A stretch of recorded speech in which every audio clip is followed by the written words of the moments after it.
Hi everyone, thought it was time for maybe a quick catch up, because at least one person was asking what was going on with the aeroplane, and just thought I'd just update on various matters. So unfortunately one of my cats just got run over by a car and killed, so we just buried her. Although I think getting killed is probably better than getting seriously injured, because then you end up at the vets with the numbers going up at an alarming rate, and usually it ends up in a pretty terminal kind of prognosis anyway. So that was that. But yeah, it did leave me slightly pondering on the fragility of life and whether I was really keen to do this, but I thought I'd do it anyway. So that's that. What else has been going on? Last year didn't really work out plane building wise. Don't know why. I think I've probably said before, it was too cold and then it was suddenly too hot. Didn't even do a great deal of flying of any form really. Did a bit here and there. It was a bit of a funny year, to be honest. So but I have to say 2024 feels somewhat different. So other news, I've actually managed to been very, very lucky actually, and I've managed to get a hold of a 6th share in an RF5, Fournier RF5, and I will try to cut in a bit here with me showing you what that looks like. This is me trying to be clear. So this is a picture of the type, but not the actual aeroplane, which I'm going to not reveal at this time to protect the innocent. I'm not used to this. Came out of Wikipedia, this image, so I'm going to put a link to the license in the details below. I think it's Creative Commons, so I'm not used to this kind of thing. So, but I need to credit the person who took the picture, I think. So that should be in the notes underneath this video. Okay. Right. So I'm back. You would have just watched a bit of me later on showing you what it looks like. One day I'll master putting stills into a film, but that's not for today.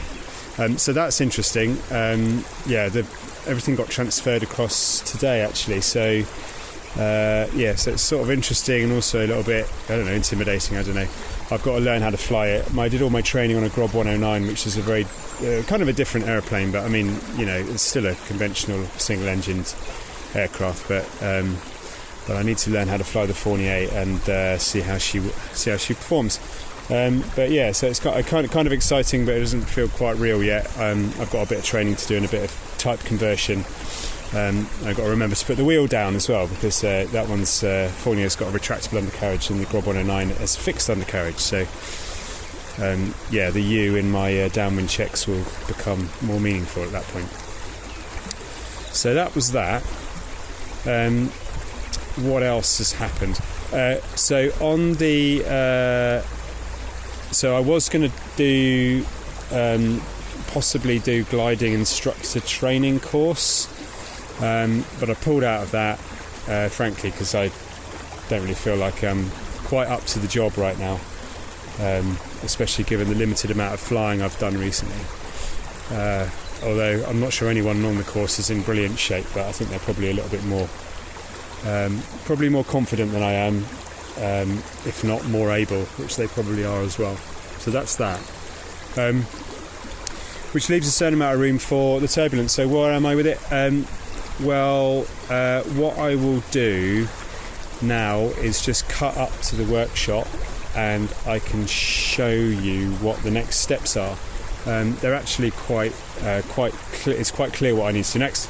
And actually once I've got my head around doing it and get on with it, it will help to increment things quite well. So I'll just stop this, 3, 2, 1, and disappear, and then I'll reappear. So see you in a moment.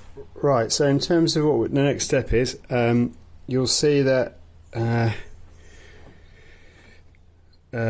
here we've got birch ply of 3/32 of an inch, and then here we have 1/16 of an inch, And then here we have, well, they're calling it 1 mil, whatever that is in old money. They gave up on imperial at that point. Well, not imperial, but fractions. So this means I have 2 scarves that, well, at least 2 scarf joints that I have to make between these 2 sheets and these 2 sheets. So I need to measure that up. It may be that actually I even need to do another one if I don't have large enough pieces of ply. I think the sheets I've got are 5 foot square, so I'm kind of cautiously hopeful that will actually fit. I can fit, do one piece out of each, get a whole sheet, get a whole piece out of a sheet. So that's the next step. I have bought a thing to do that. So I was advised that the best thing to do that with is a 2-inch die grinder on air. But I haven't got air in the workshop, and fitting it all in was going to be a few hundred quid for me to get all the compressor and the pipe work and stuff. Although it is a good idea because I think air's brilliant.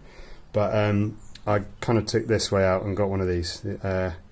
No product placement going on here, just this is what I bought. So that's got, you can see the tool on the end. So I've also bought a bunch of 2-inch sanding discs for the end of it. So so I'm hoping that if I take my time, that's going to be fine. So essentially, I think the front sheet should be okay because you can make a few mistakes on that, and equally the back sheet you can make mistakes on. But unfortunately, the sheet in the middle, you've got to do a scarf at both ends. So if you go wrong and have to cut it back and start again, you're going to shorten the sheet. So it's the middle one that's going to be the pressure one, I guess. So strategically thinking, I'll do the front and the back sheets first. The front scarf, and I'll cut the front sort of scarf joint into the front, and then the back, and then I'll do the middle one last. That will interface with those two after I've had a bit of practice. So that's the next step. Yeah, apologies for the glacial progress, but what I have also done is glued in some of the on this side of the. You probably can't see it, but on this side, there's a few intermediate blocks that have to go in. I'm not going to move the camera all the way across. So I've actually glued, I did those off camera, I think. I don't think I filmed that. So they're in. So now I'm ready to skin up the sides. I can do this side of the aircraft on the table. The problematic one is the other side. Although they are symmetrical, if I mounted the other one in the same blocks, and all the gusset plates are going to be, well, essentially the top surface is going to be the wrong side. It's going to be the inside of the aircraft, not the outside. So I need to make a decision on that, whether I reproduce. I may have to put the blocks in and do the inverse of this jigged up side, so that I can put the other one down and have it locked in place when I put the skin on. Jury's out on that. I think that's what I'm going to have to do. So yeah, it's going to be, yeah, I'm not sure actually. Just thinking now. I'm thinking out loud. Probably not good on camera. I don't know. I'm wondering whether I could clamp one side to the other. Once I've got one side done and skinned, I could maybe fix one side to the other to give it the, to lock it into the right final shape. Interesting. Yeah, I have to think about that. I'm not sure anyone's watching anymore, but any comments would probably be welcome. So there we are. And then once I've done that, I can finally stand the thing up, and it will be a three-dimensional rather than a two-dimensional aeroplane. But there we are. So I'll try and cut in a couple of things, and then and hopefully that was successful. And see you on the next one. There may be a couple of. I've got some stuff in the can about the water wheel stuff, which I'm sure won't interest everyone, but may interest some. So I'll probably throw those out as well, just to for those that know me and want to see what stupid projects I'm doing. They'll enjoy watching those, I'm sure. Okay, take care, and catch you on the next one.